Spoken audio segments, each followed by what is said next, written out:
Bonjour à tous, merci de nous avoir rejoints pour ce webinaire. On va démarrer dans quelques instants. En attendant que tout le monde se connecte, je vais simplement vous partager un petit sondage et puis je vous invite à répondre directement en cliquant sur votre écran. Donc, je vous le partage et puis n'hésitez pas à réagir.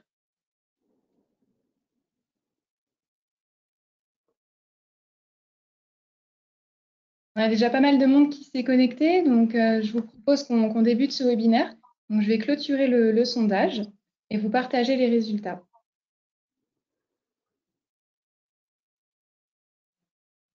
Donc, on voit qu'on a quand même une grosse tendance de personnes qui ont répondu que voilà, c'est la technologie Acapulco, c'est plutôt de la fabrication d'empreintes par l'impression 3D. Donc, c'est tout à fait ça. Donc, c'est ce qu'on va voir pendant tout le webinaire. On va essayer de comprendre vraiment comment se déroule la conception de ces empreintes et puis comment optimiser après l'utilisation de celles-ci.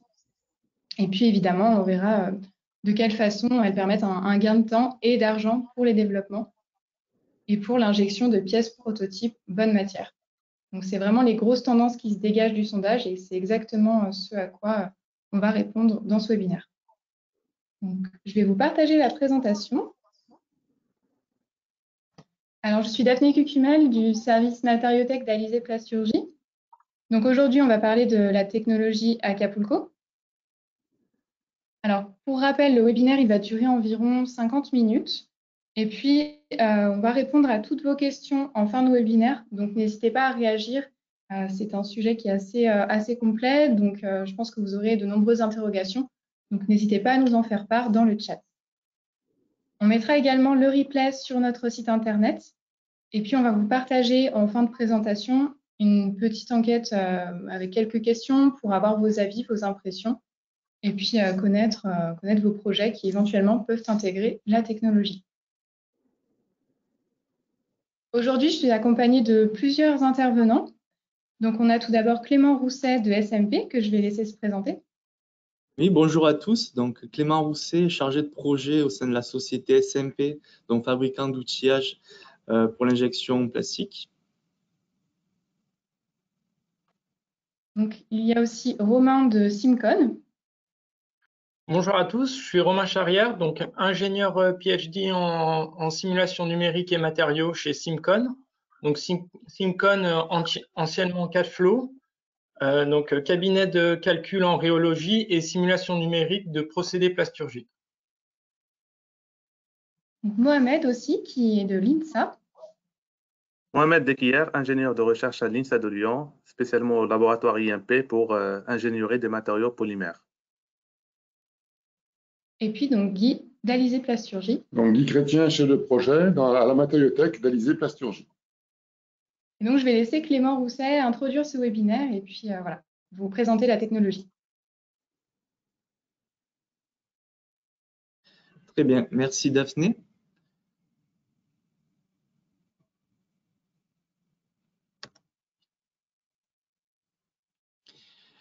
Donc, on va voir dans un premier temps, donc au niveau du sommaire de ce webinaire, donc on va voir dans une première partie la présentation du projet Acapulco, l'illustration du projet donc par une success story qui va être notre fil conducteur sur ce webinaire. On va voir la conception des empreintes, donc leur design, une partie sur l'étude thermique donc qui sera développée par Romain, les points de vigilance. Dans une partie suivante, donc la fabrication des empreintes. Donc là, les technologies disponibles, la fabrication d'empreintes. Donc la Mohamed de l'INSA va nous présenter les travaux qui ont été réalisés en termes de fabrication d'empreintes et d'optimisation process. On verra une partie suivante sur le montage et les ajustages de ces empreintes résine dans les carcasses d'outillage. Puis nous verrons avec Guy les bonnes pratiques d'injection pour ce type d'empreinte résine. Et on finira ce webinaire par des aspects économiques et la durée de vie. Donc, concernant la présentation du projet,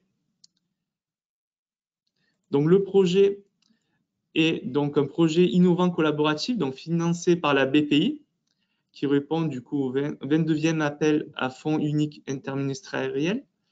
On a au niveau des partenaires donc la société MIHB, donc transformateur de matières plastiques, la société Créastus, bureau d'études, le lycée Arbescarn d'Oyonnax, On a l'IPC, donc Innovation Plasturgie Composite. On a le laboratoire de recherche de l'INSA de Lyon. On a le CFP Matériotech de Lyon. La société SMP, donc fabricant d'outillage d'injection et porteur du projet Acapulco. On a la société Prodway, qui est fabricant de machines d'impression 3D. Et la société Simcom, donc spécialisée dans la simulation numérique et études thermiques. Au niveau des financeurs, nous avons la région Auvergne-Rhône-Alpes, la région Bourgogne-Franche-Comté, le FEDER et le BPI France. Et concernant les pôles labellisateurs, nous avons Plastipolis et Alizé Plasturgie.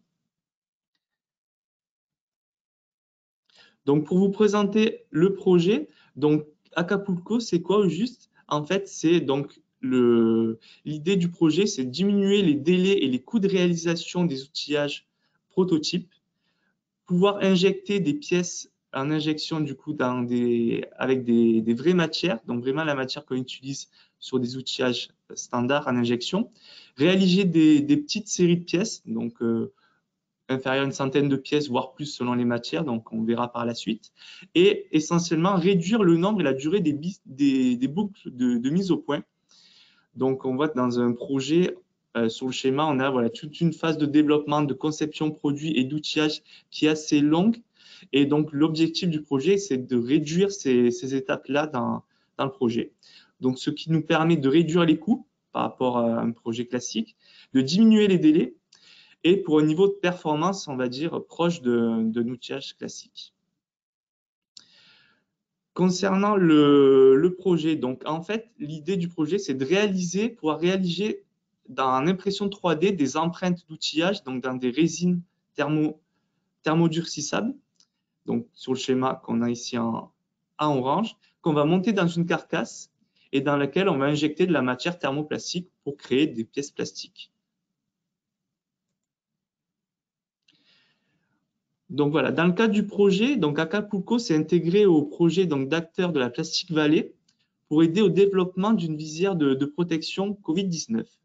Donc le nom de la visière, c'est Extreme Protect Visors. Donc on voit ici sur l'image, elle est composée d'un écran de qualité optique qui est fabriqué par la société Dalos et d'un serre-tête de maintien que nous avons en rouge. Elle est également équipée de clips et d'un film de protection qui vient se fixer autour de la visière. Pour plus de renseignements sur cette visière et si vous souhaitez également l'acquérir, je vous propose d'aller directement sur le site de daloscreationsafety.com qui voilà, regroupe toutes les informations et les données sur cette visière.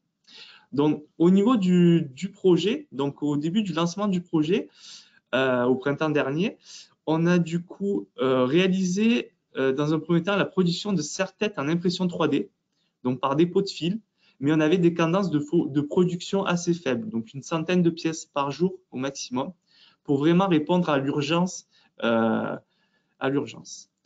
Ensuite, par rapport au fait qu'on voulait augmenter ses capacités de production, on a du coup vite opté pour une réalisation de pièces en injection. Et du coup, on a, dans le cadre du projet, du coup, reconçu cette géométrie de support de serre-tête pour du coup la rendre injectable. On a réalisé des études de rhéologie, de remplissage qu'on va voir par la suite, des études thermiques pour pouvoir du coup injecter cette pièce-là dans des empreintes en résine. Au niveau des empreintes en résine, donc ça nous a permis essentiellement de valider différentes choses, notamment le design de la pièce plastique, parce qu'on l'a reconçue du coup en injection, la typologie d'injection, notamment pour placer les différents points d'injection, donc on verra par la suite, et notamment aussi le choix de la matière qu'on utilise. Donc on a pu valider ces différents aspects dans ces empreintes en résine. Et ceci nous a permis de développer cette pièce plastique, donc gagner du temps sur le développement. Et en parallèle, on a réalisé du coup la fabrication d'empreintes en acier. Donc ça a été un gain de temps sur la fabrication, donc on a pu produire des pièces plastiques, et sur la mise au point qu'on n'a pas du coup eu sur les empreintes acier. Je vous propose maintenant de répondre à un sondage sur les facteurs. Donc pour vous, quel facteur prévaut? Je vous laisse répondre au sondage.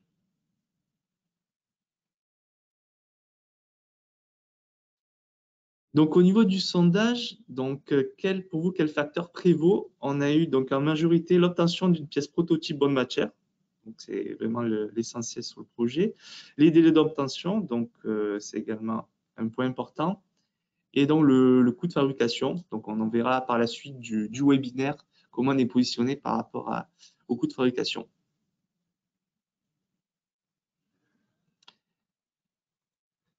Donc, je vais reprendre la main sur la suite du webinaire. Donc, merci d'avoir répondu à ce sondage.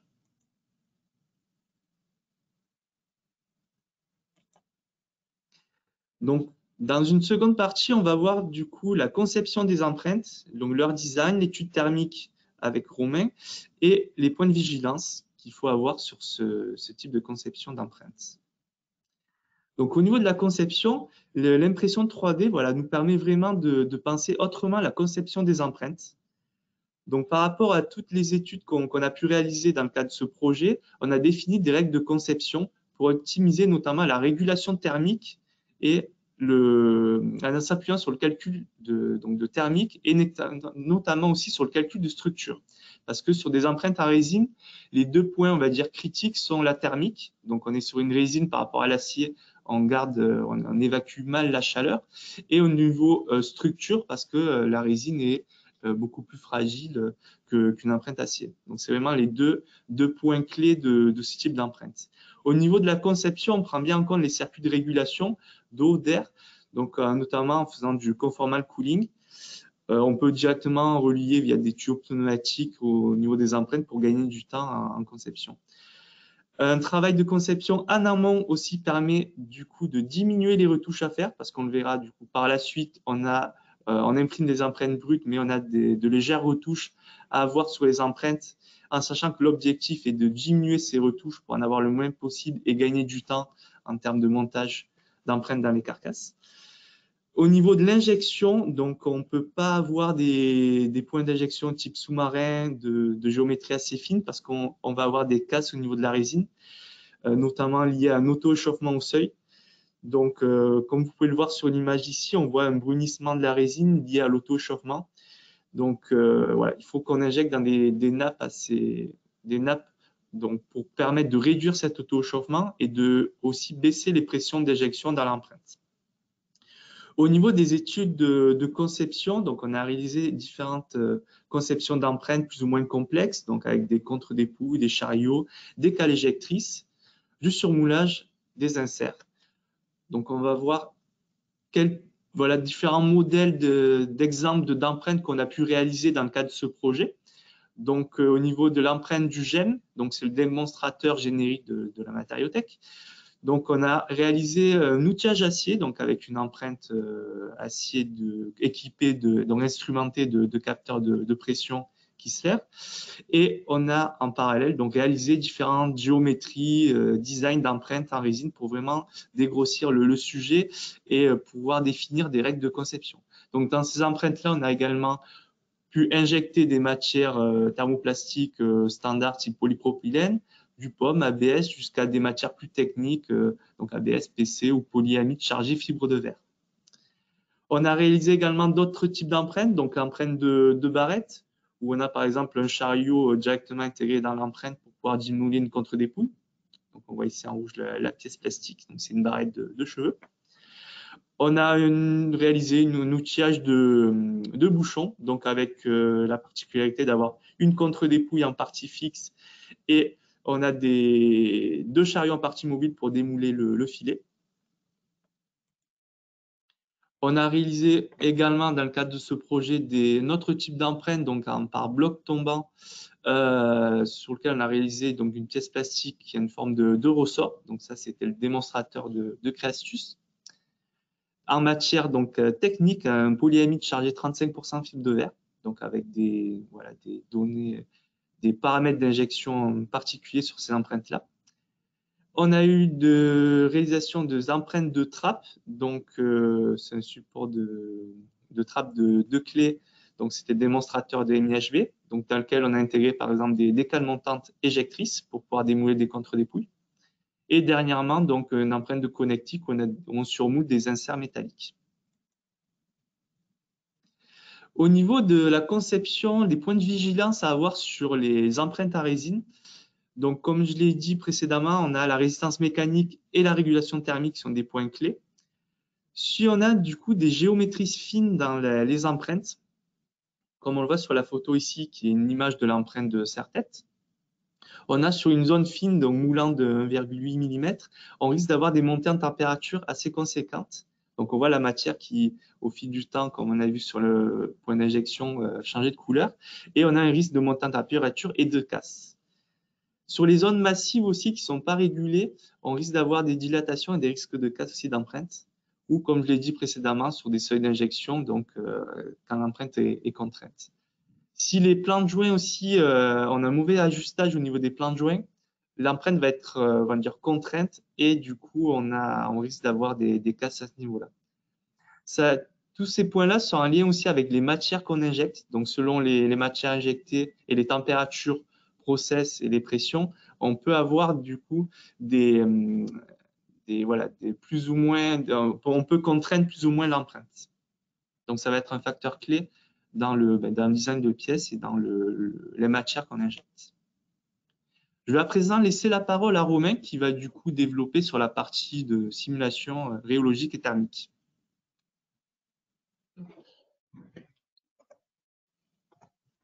Alors, merci Clément pour cette présentation. Et du coup, comme Clément l'a déjà évoqué, l'une des principales difficultés dans l'injection dans des moules en résine est la régulation thermique, et due à la faible conductivité des résines utilisées. Donc, nous, pour pallier ce problème thermique et optimiser les régulations d'empreintes, nous avons réalisé différentes études basées sur la modélisation numérique et la simulation. Et je vous propose de vous présenter ces différents points qui ont été mis en place par les outils numériques. Et donc, on a commencé par identifier des stratégies de modélisation de ce procédé dans les empreintes polymères.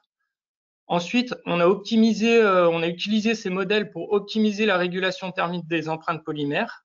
Et ensuite, je vous présenterai comment on a appliqué ces modèles dans notre success story, qui est le support de visière. Donc, pour la modélisation, nous avons utilisé le logiciel de rhéologie CAD-Mould. Donc, c'est un logiciel de simulation numérique basé sur les éléments finis et orienté injection plastique. Donc afin de modéliser le procédé, on a une première étape où on va devoir importer dans le logiciel la géométrie de la pièce à injecter et lui affecter une matière. Et ensuite, on maille la pièce. Ensuite, on design les circuits d'alimentation. Donc, ceci peut se faire directement dans le logiciel CAD-Mould. Ensuite, on peut importer la régulation thermique. Donc là, on peut voir qu'on peut importer des régulations thermiques complexes et prendre en compte des régulations de type conformal cooling. Et ensuite, une petite spécificité sur ces études est qu'on vient importer directement des pièces du moule et les mailler. Donc l'avantage d'importer ces pièces est de faire des calculs dans le volume du moule et pouvoir identifier des points chauds à l'intérieur du moule et pas uniquement en surface de la pièce. Ensuite, on paramètre les paramètres process dans le logiciel et on peut effectuer les simulations numériques. Donc, l'avantage des simulations numériques, ça va être de valider et d'optimiser les procédés plastiques en faisant varier ces cinq paramètres-là et de façon rapide et peu coûteuse. Donc ensuite, on a utilisé ces modèles pour excusez-moi. On a utilisé ces modèles pour optimiser la régulation thermique des empreintes. Donc, on a étudié le design du conformal cooling, donc notamment en étudiant le nombre et les diamètres des canaux. Et donc, on a pu identifier des règles de conception pour le conformal cooling, donc qui sont d'utiliser des petits circuits, des circuits plus resserrés et plus proches possible de l'empreinte. et on a pu identifier des valeurs critiques à ne pas dépasser pour garantir la bonne régulation thermique des empreintes polymères. Ensuite, on a effectué une deuxième étude qui consiste à étudier l'effet d'un cœur métallique dans l'empreinte. Donc l'idée ici était d'imprimer uniquement la peau des empreintes en résine et de remplacer le cœur par une résine métallique qui présente une bien meilleure conductivité thermique. Donc là, on s'est dit qu'il y a plusieurs intérêts à cela. Donc un premier intérêt économique et un deuxième intérêt sur la régulation thermique et les échanges de chaleur dans l'empreinte. Donc il s'avère que les études numériques ont montré que l'effet thermique de ce cœur métallique était assez faible sur la régulation thermique et qu'il fallait plutôt privilégier une optimisation du temps de cycle et notamment du temps de refroidissement qui a un effet plus marqué sur la thermique. Et ensuite, on a réalisé d'autres études, mais qui sont encore en cours de développement ou confidentielles, que je ne pourrais pas vous révéler sur ce webinaire. Et donc, on a pu identifier différents points à respecter pour garantir une bonne régulation thermique de l'empreinte. Et ensuite, on a appliqué ces différents points aux différentes empreintes qu'on a pu réaliser, notamment à l'empreinte de visière, du support de visière. Donc, je vais vous présenter les différentes simulations qui ont été réalisées pour cette étude et donc qui avait pour but d'optimiser le remplissage de la pièce, de valider la régulation thermique de l'empreinte et de valider la tenue mécanique du moule. Donc, le premier point était de valider le remplissage. Donc, on s'est dit qu'on avait deux options qui s'offraient à nous. Donc, soit on injectait en un point au centre de la pièce, soit on pouvait injecter en 3 points sur la pièce. Et il s'avère qu'on a obtenu des pressions qui étaient relativement meilleures, enfin qui étaient plus faibles lorsqu'on injectait en 3 points. Et donc, ces pressions gagnées au moment de l'injection, ces quelques bars peuvent être importants pour limiter les pressions qui seront appliquées ensuite sur l'empreinte et donc garantir sa tenue mécanique. Et donc, on a choisi d'injecter en 3 points sur la pièce. Donc ensuite, le principal problématique en injectant en 3 points était qu'on créait des lignes de soudure. Et donc ces lignes de soudure au début étaient localisées sur les lamelles fines du support. Et donc c'est des parties qui seront sollicitées mécaniquement par la suite. Et donc on voulait garantir la tenue mécanique de ces lamelles en essayant de délocaliser cette ligne de soudure et essayer de la localiser dans des parties plus épaisses. Et donc, on a une étude qui consistait à dimensionner les canaux latéraux pour déplacer la ligne de soudure et la relocaliser dans une zone plus épaisse et ainsi limiter les fragilités au niveau des parties fines du support de visière. Donc ensuite, on a analysé une étude thermique de l'empreinte et donc on a pu ainsi localiser les points chauds dans le volume de l'empreinte.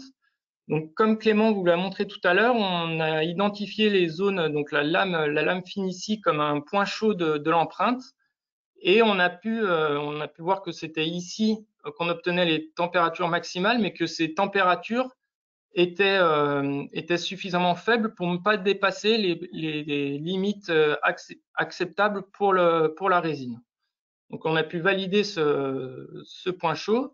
Et on a également donc validé le bon dimensionnement des circuits de régulation et on a optimisé les temps de cycle pour permettre un bon refroidissement de l'empreinte à la fin de chaque cycle et ainsi garantir une bonne redescente en température de l'empreinte. Et un dernier point qu'on peut valider avec la simulation numérique, c'est la tenue mécanique de l'empreinte. Donc pour ceci, on utilise un module accessible dans CAD-Moule qui est un module mécanique, donc qui consiste à réaliser un premier pas de calcul de rhéologie et ainsi identifier la position du front de matière et les pressions qui s'appliquent sur les parois du moule. Donc, connaissant ces pressions en surface du moule, on peut effectuer un pas de calcul mécanique qui va nous permettre de remonter aux contraintes et déformations du moule, et ainsi pouvoir identifier de nouvelles épaisseurs dans le moule. Et donc, ces nouvelles épaisseurs vont modifier la rhéologie l'écoulement du polymère dans le moule. Et donc, on va pouvoir calculer un deuxième pas de calcul, et donc un deuxième pas de calcul rhéologique pour identifier le nouveau front de matière et les nouvelles pressions appliquées sur la surface du moule. Et on fait ça tout au long du cycle d'injection. Et ainsi, on peut obtenir les champs de contraintes et de déformation sur tout le moule pendant tout le cycle, et donc ainsi valider la tenue mécanique de l'empreinte et calculer les déformations de l'empreinte pendant l'injection pour valider la géométrie finale de la pièce. Donc pour conclure sur cette présentation de l'étude thermique, on a pu, pendant la phase de développement du concept, modéliser l'injection dans le moule en résine et mieux comprendre les phénomènes thermiques qui en résultaient. On a pu quantifier l'efficacité de certaines méthodes de régulation thermique pour valider ou infirmer les hypothèses de développement. Et on a également identifié les règles de conception pour les empreintes en résine et les conceptions des circuits de régulation. Et pendant la phase de création de nouveaux moules, on va pouvoir optimiser le remplissage du moule, vérifier la régulation thermique de l'empreinte, valider la tenue mécanique du moule, et on peut aussi vérifier différents points en fonction des études réalisées et des complexités des différentes pièces. Je vais repasser la parole à Clément qui va vous préciser des informations sur la fabrication. Donc, merci Romain pour ces explications sur la partie d'études thermiques et rhéologiques des empreintes, donc qui sont vraiment des points clés à prendre en compte dès la conception et sur la fabrication des empreintes polymères. Donc, on vient de voir voilà, la partie conception. Maintenant, on va passer à la partie fabrication des empreintes via les technologies disponibles et les travaux qui ont été menés par l'INSA. Donc, au niveau de la fabrication, donc à l'heure actuelle, différentes technologies d'impression 3D existent, dont les plus connues sont le dépôt de fil, donc FDM, les technologies multijet, donc dépôt de gouttes, les technologies de fritage de poudre, la stéréolithographie et d'autres technologies. Donc, on peut avoir donc des empreintes en matière thermoplastique ou bien thermodurcissables, qui ont du coup des propriétés différentes au niveau de leur résistance et de leur tenue thermique. Donc, au niveau des essais qu'on a réalisés dans le cadre du programme Acapulco, on a réalisé notamment des empreintes en stéréolithographie, donc sur une Formlab, donc avec des résines haute température, comme vous pouvez le voir sur l'image de droite, qui étaient les empreintes de blocs tombants du ressort. On a réalisé également des empreintes en stéréolithographie, donc sur EnvisionTech. Également des empreintes avec la technologie HP, donc MJF de fritage de poudre. Dans le cadre de la fabrication d'empreintes en résine, donc ça nécessite d'avoir une résine, on va dire, très résistante. Du coup, on s'est plus axé sur une résine donc thermodurcissable. Du coup, on peut injecter des matières thermoplastiques avec des températures plus élevées. Et donc, dans le cadre du projet, on a utilisé donc une résine donc thermodurcissable adaptée du coup à la machine donc L5000 du fabricant Prodway. Donc, je vais laisser maintenant la parole à Mohamed de l'INSA qui va vous présenter cette machine et les travaux qui ont été menés sur la fabrication des empreintes. OK. Merci Clément pour la présentation. Alors, on va continuer cette présentation par rapport à la fabrication et la technologie disponible qu'on utilise aujourd'hui pour fabriquer nos empreintes et l'optimisation de notre matière. Alors, à savoir, aujourd'hui, on utilise la machine L5000 de chez Prodway qui utilise la technologie DLP pour Digital Light Processing, qui va envoyer une image UV via un jeu de miroir et on va venir reticuler notre résine, notre première couche, a priori, sous quelques secondes. Par itération de cette opération, on va redéposer une deuxième couche et réticuler, ainsi de suite, on obtient notre pièce. à savoir qu'on travaille dans des conditions où on fait des réticulations à température ambiante et on fabrique dans un premier temps ce qu'on appelle les supports et dans un deuxième temps notre pièce par itération de différentes couches en optimisant les paramètres procédés, notamment à savoir le overcure pour éventuellement adhérer les couches entre elles. On arrive à fabriquer nos empreintes d'une manière adéquate. Une fois les empreintes fabriquées, on passe à une partie de l'optimisation de ces matières, à savoir qu'une fois qu'on a fabriqué l'empreinte ou la pièce, ici on va parler du suivi du module de flexion en fonction de l'exposition UV. Une fois qu'on a fabriqué l'empreinte ou la pièce ici en flexion, on a le green sample, ça veut dire un échantillon qui n'a subi aucun post-traitement. On a des modules qui sont assez faibles, vers les 2 à 3 gigapascales. En augmentant ici le temps d'exposition sous UV, on arrive à augmenter le module de flexion jusqu'à arriver à un module vers les 8 gigapascales autour de 10 secondes. Grâce à ces études-là, on a pu déterminer le premier paramètre post-procédé, à savoir l'exposition UV, pour savoir quel temps d'exposition pour obtenir les meilleures propriétés mécaniques qui sont finalement des propriétés très intéressantes pour la tenabilité de nos empreintes lors des injections moulage. Alors, une fois qu'on a optimisé la partie post-procédé UV, on va passer au post-procédé thermique. Pourquoi on fait un post-traitement thermique? À savoir que la matière utilisée aujourd'hui, c'est une matière qui est hybride, qui a 2 composants différents et qui est chargée céramique. Alors, lors de procédé DLP, on fait réagir la première composant sous UV et le deuxième composant, il ne réagit pas et du coup, il faut le finaliser de réaction et c'est ce qu'on fait sous une réaction thermique. Et c'est toujours, on suit le modèle de flexion en fonction de la température. On a un échantillon, ce qu'on appelle le grain sample, qui a subi aucun post-traitement. On a toujours des modules assez faibles. Et en augmentant la température du post-traitement, toujours en même temps, 24 heures, on arrive à obtenir vers les 60 degrés les meilleurs modules de flexion. Et en augmentant la température de traitement, on voit un début de diminution du module qui est finalement dû à un début de dégradation thermique ou des fois éventuellement à des réactions secondaires, des réactions de vitrification qui viennent détériorer les propriétés mécaniques. Alors, une fois qu'on a optimisé les post-traitements, notamment thermiques et UV, on va venir combiner ces 2 post-traitements, ce qu'on voit ici, toujours le suivi du module de flexion en fonction du temps d'exposition sous UV et à différentes températures. On arrive à déterminer la place de post-traitement adéquate en combinant le traitement thermique et UV pour obtenir les meilleurs modules de flexion, à savoir on est vers les 9 gigapascales. Ces données-là nous permettent un petit peu d'optimiser notre matière une fois sortie du procédé DLP. Juste pour vous donner une idée de l'importance de cette optimisation-là, on prend une empreinte au début qui n'a subi aucun post-traitement, on arrive dans un cycle d'injection moulage à faire vers les centaines de cycles.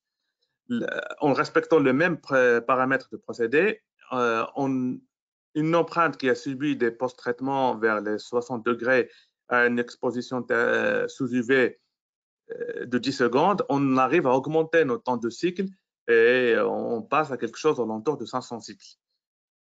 Voilà pour la partie optimisation post-procédé matière et fabrication des empreintes. Je rends la parole à Clément pour la suite de la présentation. Merci Mohamed pour ces explications en termes d'optimisation du coup de la fabrication et post-traitement des empreintes. Donc on vient de voir du coup la conception, la fabrication des empreintes. Maintenant, on va passer au montage et aux ajustages de ces empreintes dans les carcasses d'outillage. Donc voilà une technologie qu'on réalise au niveau du montage des empreintes. Donc on réalise un montage en applique, donc directement sur une carcasse d'outillage. Donc le montage en applique permet du coup d'avoir une dilatation de ne pas contraindre l'empreinte et elle permet de se dilater sur les deux directions. Donc ça permet de ne pas la solliciter. On a également, du coup, donc on ne peut pas monter telle quelle une empreinte, on va dire, dans l'outillage. Ça nécessite de réaliser des opérations de reprise en usinage, telles que reprendre les plans de joint. Donc, on a défini dès la phase de conception donc des surépaisseurs qu'on met du coup en impression et ensuite qu'on retire en usinage pour pouvoir du coup pallier à des petites déformations ou des défauts d'ajustage, donc au niveau des plans de joint, au niveau des trous d'éjecteurs notamment. Donc, toutes ces zones, on va dire, ces zones et ces valeurs de surépaisseur ont été définies via des différents essais qui ont été menés et différentes métrologies sur les empreintes.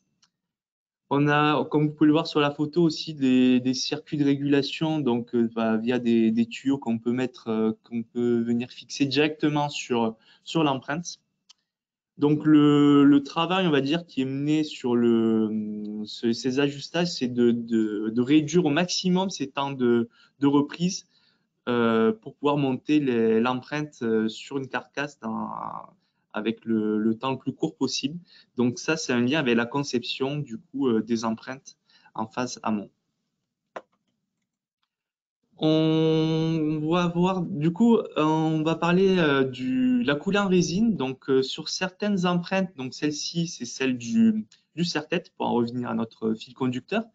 Donc, sur l'empreinte du serre-tête, qui est assez massive, on va dire, en termes de volume d'impression sur la machine d'impression, on a du coup réalisé une peau au niveau de l'empreinte et on a coulé sur l'arrière de l'empreinte une résine. Donc, ça nous a permis donc d'avoir un gain sur la matière consommée dans l'impression 3D.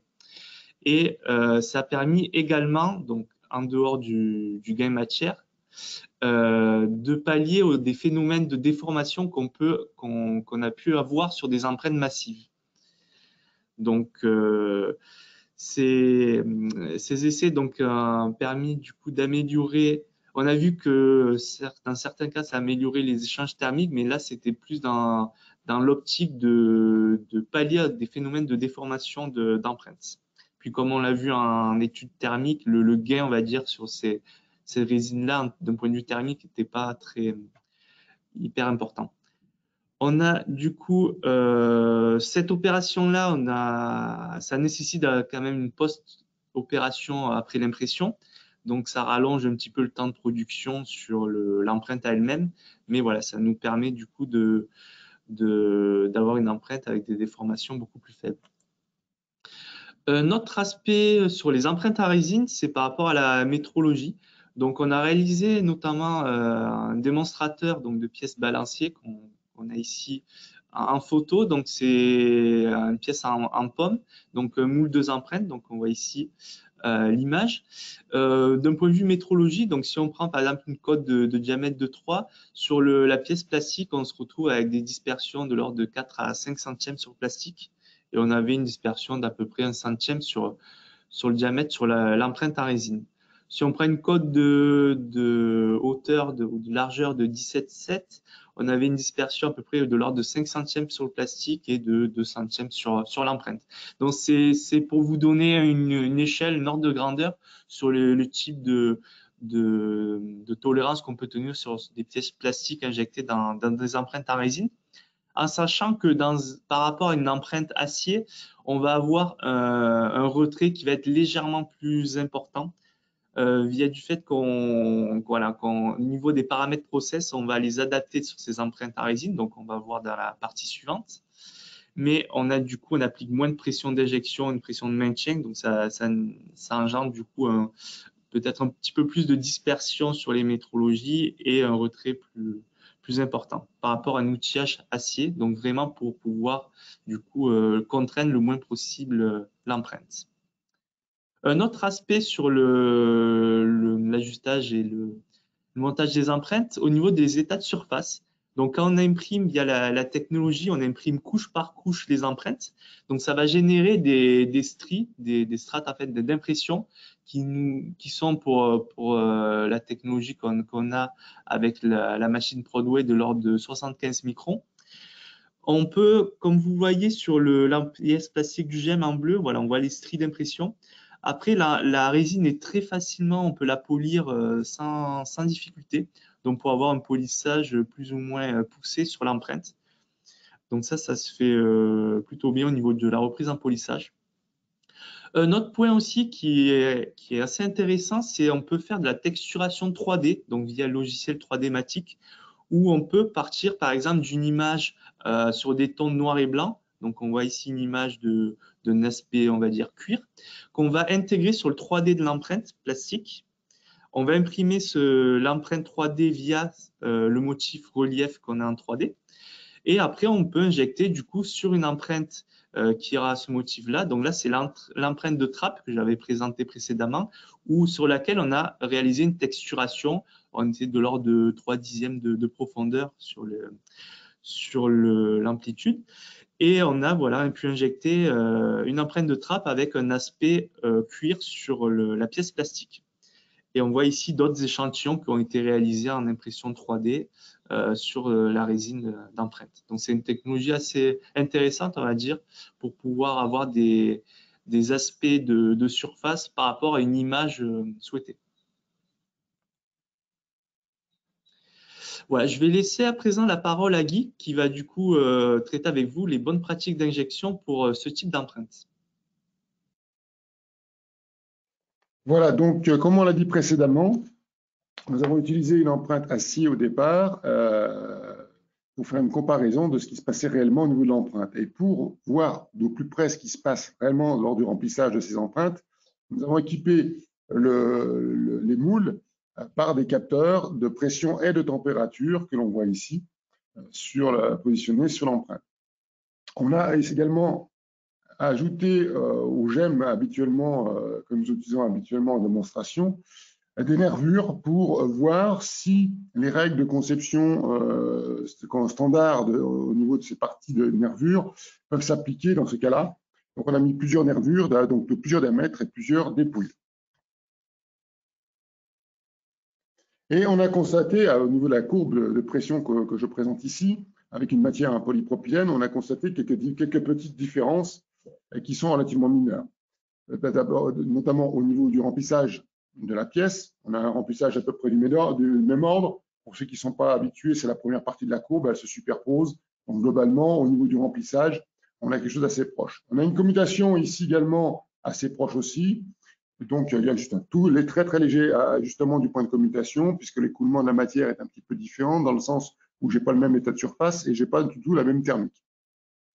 Du coup, à propos de la thermique, on s'aperçoit qu'on a un maintien conséquent, puisque ici, la courbe verte qui est présentée, c'est le moule polymère, et on voit qu'on a une pression dans l'empreinte qui est un peu plus importante, tout simplement parce que j'ai une température qui est un peu plus chaude au niveau de l'empreinte.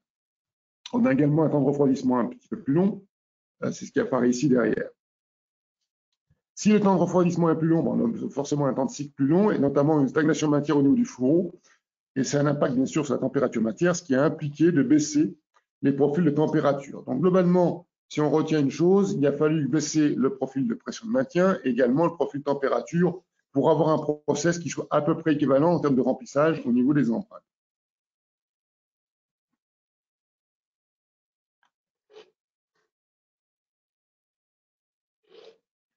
Alors, les premiers constats, on n'a pas rencontré de difficultés particulières avec les matières dont les températures d'injection sont inférieures à 220 degrés. On a injecté, comme on l'a dit tout à l'heure, du polypropylène, de l'ABS, même du POM, ça marche très très bien avec, et du SCBS sans aucun problème particulier. On a quand même constaté un brunissement au niveau des parties les plus chaudes de l'empreinte. On le voit, c'est au sommet des nervures sur la photo. On voit un brunissement qui correspond bien sûr à un échauffement de la résine, donc un vieillissement et une fragilisation de la résine à ce niveau-là. Donc, ce qui a abouti à la nécessité de réguler les empreintes en température pour augmenter la longévité de mon empreinte. On a constaté sur les matières qui nécessitent des températures de transformation supérieures à 230 degrés, c'est le cas des polyamides et des polycarbonates, on a un problème de collage qui est apparu et collage qui est suffisamment important parce que c'est embarqué, on le voit ici au niveau de la flèche, c'est embarqué une partie de l'empreinte avec la pièce. Au niveau de tenue mécanique, sur la pression d'injection, J'ai fait des essais jusqu'à 400 bars sans que l'empreinte soit impactée en termes de résistance.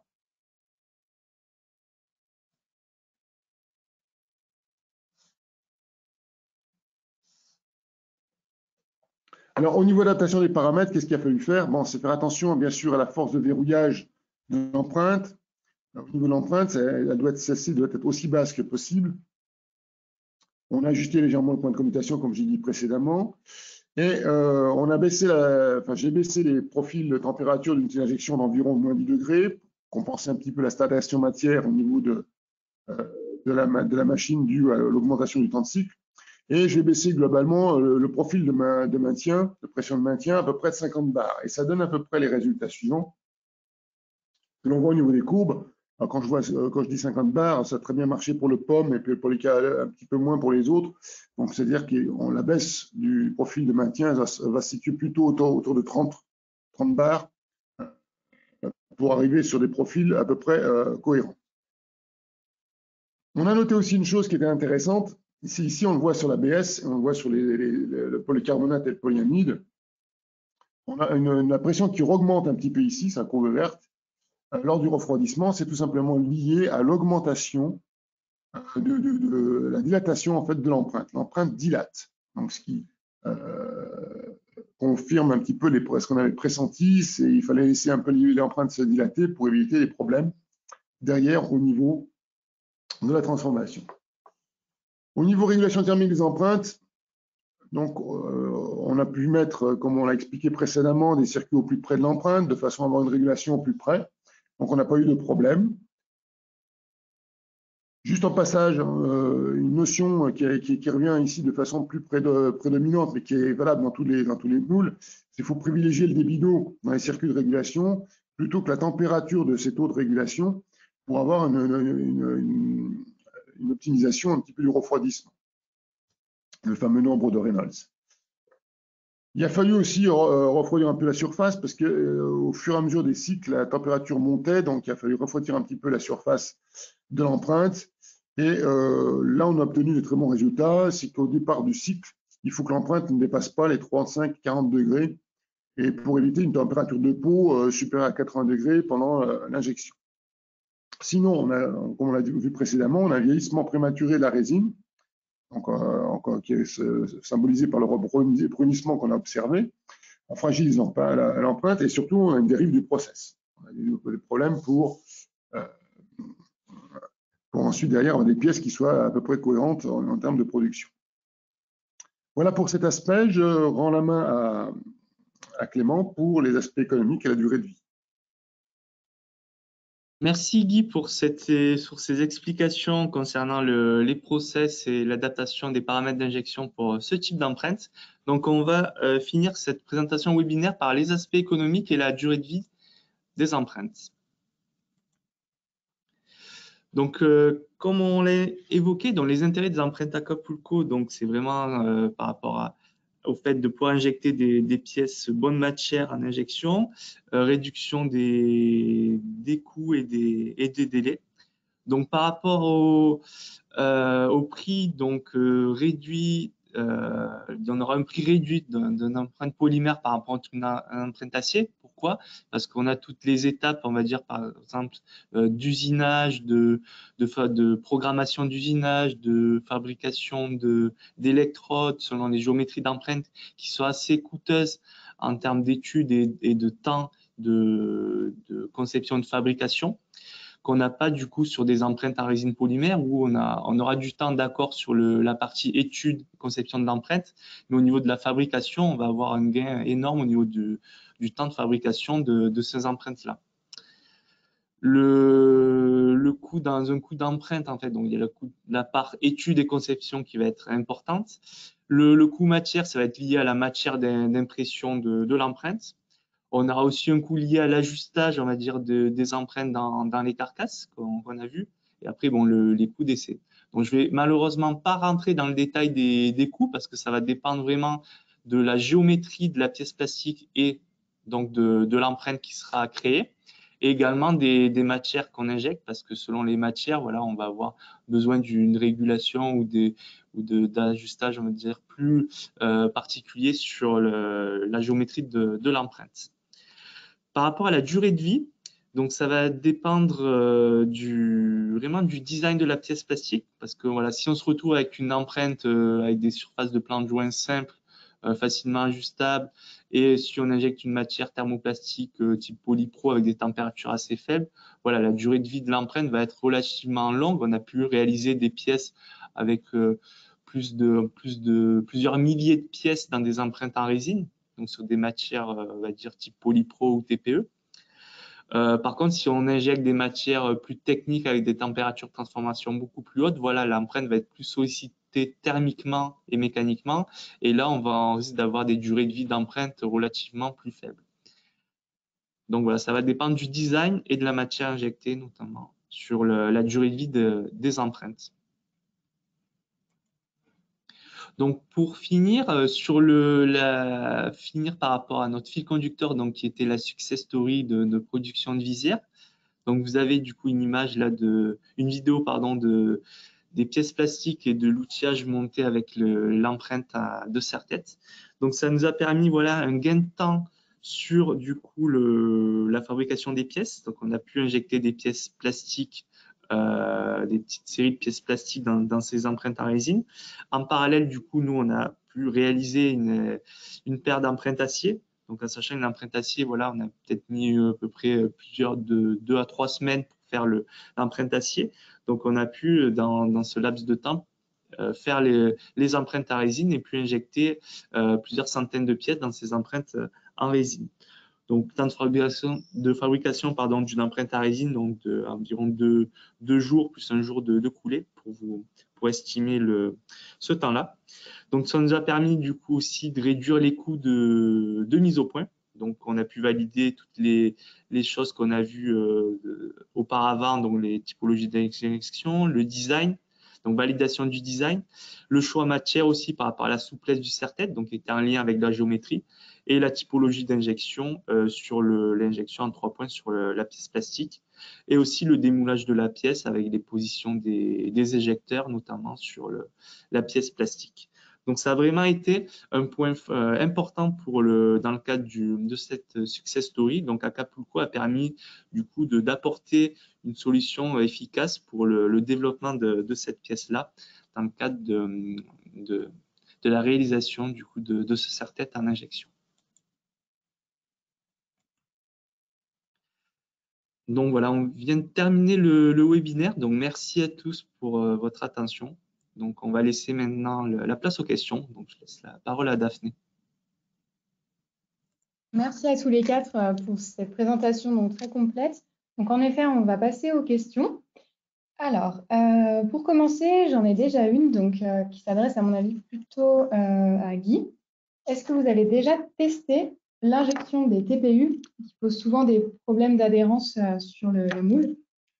Alors, on ne l'a pas testé encore. On a testé des TPU style SEBS, mais comme la température du TPU est quand même en voisine de 200 degrés, on ne devrait pas principalement avoir de problème d'adhésion sur ce type de matériau. On ne l'a pas testé, hein, mais ce serait quelque chose qui peut se tester après. D'accord, très bien. Merci. Après, j'ai une question donc, qui s'adresse peut-être plus à Mohamed ou Clément. Pour obtenir des dispersions faibles, est-il nécessaire d'avoir une impression très précise ou plutôt longue?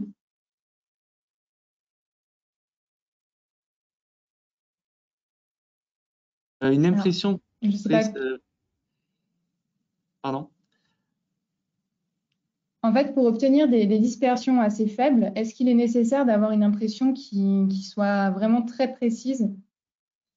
Au niveau de l'impression, enfin, Mohamed pourra compléter, mais je pense que c'est vraiment lié à la machine d'impression 3D. Donc, au niveau de la précision, on va dire, d'impression. Après, les étapes de post-process, je pense que c'est plus lié au fait de pouvoir augmenter les propriétés mécaniques de la résine. Mais au niveau de l'impression, ça va être plus lié à la machine d'impression elle-même. Oui, Clément. Oui, ça va dépendre. C'est exactement ça. Moi, je pense Ouais. En fait, par rapport à la machine qu'on a, celle qui est utilisée par Prodways, on arrive quand même à optimiser la dispersion des charges, si on parle de la dispersion des charges, ou les épaisseurs de couches selon le besoin et selon la qualité de la finition qu'on cherche. On arrive à aller travailler en 75 microns, 100 microns, selon le besoin de la fabrication de la pièce qu'on cherche. Du coup, on n'a pas vraiment des problèmes de dispersion ou des fois d'homogénéisation de la pièce. Voilà. Et Mohamed, Oui, d'un point de vue aussi.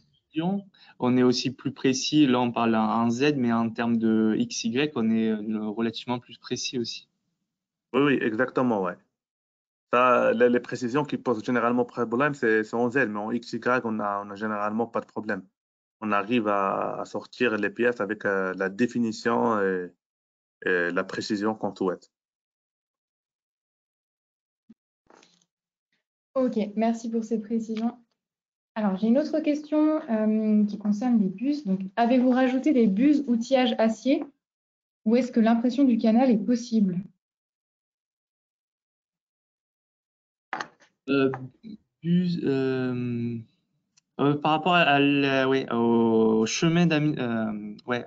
Alors soit c'est l'injection par carotte, donc soit on est par carotte, soit par bloc chaud. Donc dans le cas d'Acapulco, on injecte uniquement par carotte. Donc le canal d'injection, nous on le taille, on peut le tailler soit par un élément rapporté en acier, soit directement dans l'empreinte en résine.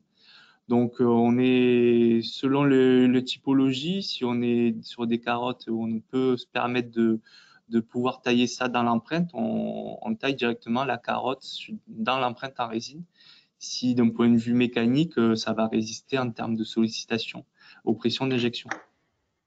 Donc, le canal, voilà, est taillé, on peut le tailler dans la résine en sachant que voilà, il faut bien faire attention à la régulation et aux contraintes qui seront amenées à être sur l'empreinte. Ok. Alors, j'ai une question aussi qui concerne un peu plus les volumes. Combien de visières ont été injectées dans ces empreintes imprimées en 3D? Donc sur ces empreintes en 3D, au niveau des supports de visière, on a injecté plusieurs centaines de pièces. On n'était pas loin du millier, voilà, plusieurs centaines de pièces sur ces empreintes-là.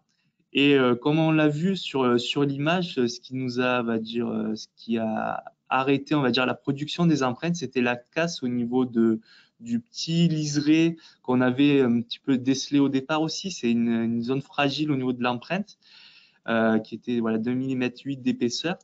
Donc, ça a cassé à ce niveau-là par sollicitation mécanique et petit à petit monté en température. Voilà, l'empreinte a été sollicitée et ça a cassé dans cette zone-là. Mais on a pu quand même produire voilà, plusieurs centaines de pièces et pouvoir du coup honorer les premières commandes qu'on avait sur la fabrication de ces premières visières.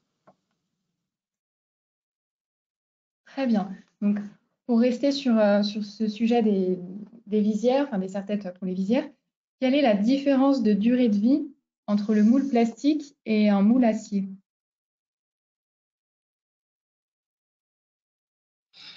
Donc, niveau durée de vie, si on prend un outillage acier, on va pouvoir, si on est sur des empreintes, je parle moule acier, moule de production acier série, donc avec des empreintes en acier trempé, très, très résistantes, on part sur plusieurs centaines de milliers, voire des millions de cycles. Normalement, l'empreinte n'est pas censée casser.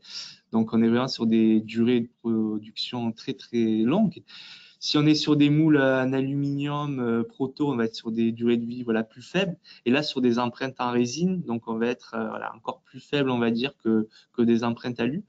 Comme je l'ai dit, voilà, plusieurs centaines de pièces là sur ces empreintes en résine. Donc voilà, c'est l'objectif du projet, c'est vraiment de pouvoir réaliser des pièces prototypes dans un temps assez court. De pouvoir du coup minimiser les boucles de mise au point. Mais après, si vous avez des grosses productions à faire, il faut passer sur un outillage acier. Donc là, à partir par des milliers, voire des centaines de milliers ou des millions de pièces plastiques. Et concernant donc justement l'aspect financier, pour donner un ordre d'idée, quel serait l'écart de coût entre le moule en impression 3D et le moule acier? Donc ça, comme je le disais, ça va vraiment dépendre de la géométrie de la pièce, de l'empreinte à elle-même. Mais pour se donner une ordre d'idée sur l'empreinte de serre-tête, on a divisé les coûts par 2, voire par 3 facilement sur vraiment l'étape de fabrication de l'empreinte. Donc après, ça va dépendre vraiment de la géométrie de la pièce, de la complexité, des heures passées d'ajustage ou autre qu'il y a derrière. Mais ce qui est intéressant, voilà, c'est vraiment pouvoir, ça diminue les coûts et le délai. Le point, voilà. Après, ça dépend le nombre de pièces qu'on veut faire, mais c'est les points forts du projet. C'est vraiment intéressant par rapport à ce niveau-là, c'est réduction des coûts, du délai. Donc, ouais, tout dépend après si vous avez des besoins, ça va être un petit peu au cas par cas. Alors là, j'ai une autre question. Je pense que Clément avait déjà répondu au cours de la présentation. Mais est-ce que vous pouvez faire un petit rappel? Pourquoi en fait avoir choisi l'injection en 3 points pour l'empreinte de visière protection? Alors, l'injection à 3 points, il y a plusieurs aspects. C'était dans un premier temps un seul point. On avait des chemins d'écoulement assez longs. Donc, on montait quand même en pression élevée. Puis, au tout début du projet, on n'avait pas défini les matières thermoplastiques qu'on allait utiliser en injection. Donc, on avait pris volontairement un grade assez fluide au niveau de l'injection pour assurer un bon remplissage. Mais c'est vrai que si on passait sur on l'a pas vu dans la présentation, mais si on passait sur des grades de matière moins fluides, on montait beaucoup plus haut en pression et on avait un risque de ne pas remplir la pièce plastique. Donc, déjà dans un premier temps, pour valider ça sur des empreintes en résine où on sait qu'on doit pas solliciter, enfin qu'on doit solliciter au minimum l'empreinte en termes de pression et de vitesse d'injection. Donc, on est parti sur une injection en 3 points qui permettait de baisser ces pressions-là. Et du coup, on a gardé cette typologie d'injection qui était bien adaptée sur l'empreinte en résine et qui s'est tout aussi bien adaptée sur l'empreinte acier, quand on avait défini du coup les matières injectées sur ce serre-tête. Ok, très bien. Alors, on a encore le temps pour une ou deux questions. Donc, avec une empreinte thermodure, quel type de machine à injection avez-vous utilisé? Quelle est la force de fermeture et la pression d'injection? Alors là, la presse, nous avons utilisé une presse électrique de 50 tonnes en force de fermeture. On a aussi fait des tests sur des machines beaucoup plus basses, sur des boys par exemple XS. On a fait des petites pièces aussi là-dessus. Ça passe sur n'importe quel type de machine. Il n'y a pas de souci particulier. Les pressions d'injection, c'est pas celle-là qui nous intéressait, puisqu'on avait un moule qui était équipé en capteur. C'était la pression dans l'empreinte qui nous intéressait. Mais les pressions d'injection, on montait à les pressions d'injection normales pour les outillages. On était ça dépend de la matière, bien sûr, mais on était dans les hauteurs qu'on a habituellement dans un outillage acier. Ok, très bien. Est-ce qu'il est possible aussi, Clément, de faire un petit rappel sur la façon dont est réalisée la texturation? Donc, est-ce qu'elle est réalisée directement en impression 3D? Oui, alors au niveau de la texturation, donc le logiciel 3D Matic, on part en fait, on a un 3D de l'empreinte par exemple, avec une surface standard lisse par exemple, et on vient appliquer via ce logiciel la texturation directement sur le 3D de l'empreinte. Donc au lieu d'avoir un 3D avec une surface lisse, on va avoir des aspérités qu'on aura sur cette surface-là. Donc ces aspérités-là, elles peuvent être générées donc par le logiciel à partir d'une image. Par exemple, si on a une image en noir et blanc d'une forme, d'une peau, on va dire, de serpent ou d'aspect bois. Donc, le contraste de blanc et noir fait qu'on va appliquer sur le logiciel en fonction de ces nuances de gris, va appliquer des profondeurs plus ou moins importantes. Donc, on peut régler également. Donc, il faut être notamment au-dessus de la hauteur de couche de 75 microns. Donc, c'est pour ça qu'on est parti, par exemple, sur 3/10 là, pour vraiment voir l'aspect. Et on applique du coup sur la surface via le logiciel et on obtient du coup le 3D en relief sur l'empreinte 3D. Et après, on n'a plus qu'à, donc on passe par un fichier STL qu'on met dans l'impression 3D. On imprime directement en 3D la surface qui est texturée. On n'a aucune reprise à faire après impression. Très bien, donc gain de temps optimal pour ce point. Alors, une dernière question, donc plutôt pour Romain, à mon avis. Est-ce que l'utilisation de blocs chauds est envisageable? Est-ce que la tenue thermique de l'empreinte sera-t-elle l'élément en fait limitant?